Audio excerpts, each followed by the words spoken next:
প্রার্থী ঘোষণার পর চট্টগ্রামে দুটি আসনে শুরু হয় বিরোধিতা, অসন্তোষ। তবে তাৎক্ষণিক ব্যবস্থাও নিয়েছে কেন্দ্র। তৃণমূলের সাথে সম্পর্কহীন এসব প্রার্থীর কারণে ভোটের মাঠে অন্য দলগুলো সুবিধা পাবে বলে দাবি মনোনয়ন বঞ্চিতদের। ইতিমধ্যে বঞ্চিতদের কেউ কেউ ভিন্ন দলের সাথে যোগাযোগ করছেন বলে চলছে জল্পনা কল্পনা। এখন এসব নিয়ে সরগরম চট্টগ্রামের নির্বাচনী মাঠ। প্রথম পর্যায়ে চট্টগ্রামে 10টি আসনে প্রার্থী মনোনয়ন দিয়েছে বিএনপি। এরপরই আলোচনায় সীতাকুণ্ডের কাজী সালাউদ্দিন এবং বাঁশখালীর মিশকাতুল ইসলাম চৌধুরী, যেখানে দলের মনোনয়ন পাননি লায়ন আসলাম চৌধুরী এবং লিয়াকত আলী। হাইকমান্ডকে চাপে ফেলতে স্বতন্ত্র প্রার্থী হওয়ার জোর প্রচারণা চালাচ্ছেন তাদের সমর্থকরা। দলের সিদ্ধান্ত পরিবর্তনের আশাও করছে কেউ কেউ। আর মনোনীতরা বলছেন, ব্যক্তি স্বার্থের ঊর্ধ্বে উঠে দলের জন্য কাজ করতে হবে সবাইকে। চূড়ান্ত তালিকা প্রকাশে দল সঠিক সিদ্ধান্ত নেবে বলে আমি মনে করি।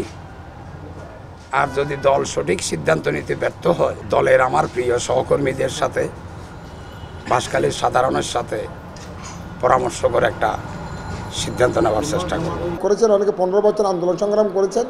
এই দলে যেহেতু বড় দল, অনেকে মনোনয়ন প্রত্যাশী থাকবে, কিন্তু আমি মনোনয়ন দিতে পারবো একজনকে। দল তো সবার, দানা শীষ সবার। যেহেতু দল মনোনয়ন দিয়েছে, যাকে দিয়েছে, আমাকে না দিয়ে যদি অন্যজনকে দেয়, আমি ওনার জন্য কাজ করতাম। বিএনপির এই বিভক্তিতে আশার আলো দেখছে জামাত ও এনসিপি। ভোটের মাঠে ভালো ফলের আশা তাদের।